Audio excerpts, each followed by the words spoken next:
Hey guys, today I wanted to talk really quickly about neurotransmitters. And neurotransmitters are very important in the body, right? They are used for in neurons to communicate from one to the next. And there are several different types of neurotransmitters. To start off, we have acetylcholine, and then epinephrine, norepinephrine, dopamine, serotonin, GABA, and endorphins. And I wanted to talk about each of these certain neurotransmitters specifically. So without further ado, let's start off with acetylcholine.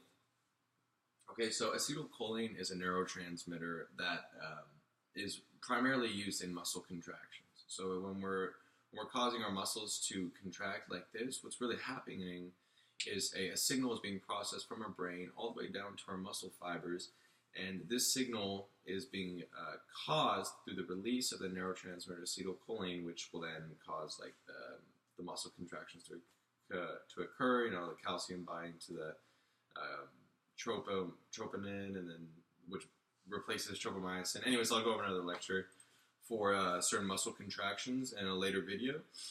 So that's what acetylcholine is used for. The next two, I'm going to just talk about these together, are epinephrine and norepinephrine. Now, these are used predominantly in your parasympathetic and sympathetic nervous system. Your epinephrine, you guys ever heard of like an EpiPen? An EpiPen is basically epinephrine, and it's adrenaline. So it's just going to be used for like fight or flight responses. You know, increases your heart rate, increases blood pressure. And norepinephrine is the opposite, right? So it's going to be your rest and digest. That is released when you're digesting, relaxing, staying calm. So those are those two. And then the next one is dopamine. Dopamine is a very interesting neurotransmitter. It is used predominantly in like smooth movements and stability. It's also used with like attention, and it's kind of interesting.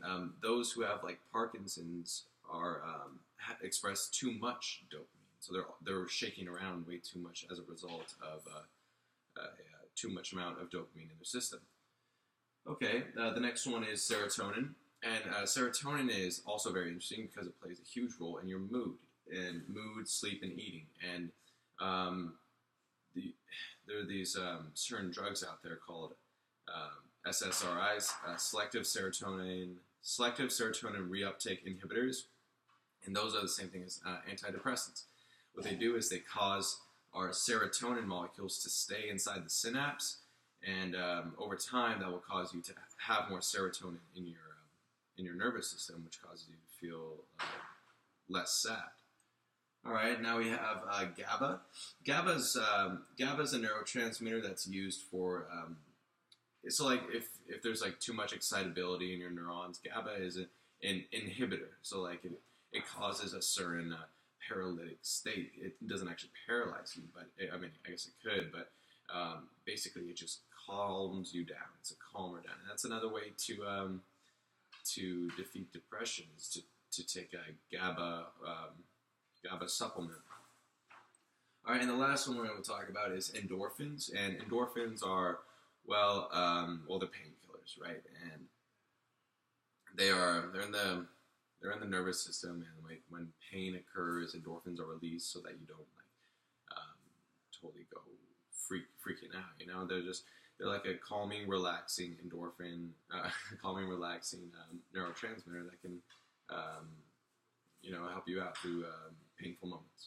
All right, so those are the neurotransmitters out here. If you guys have any questions, feel free to email me at gforbes@poets.whittier.edu or comment on the section below.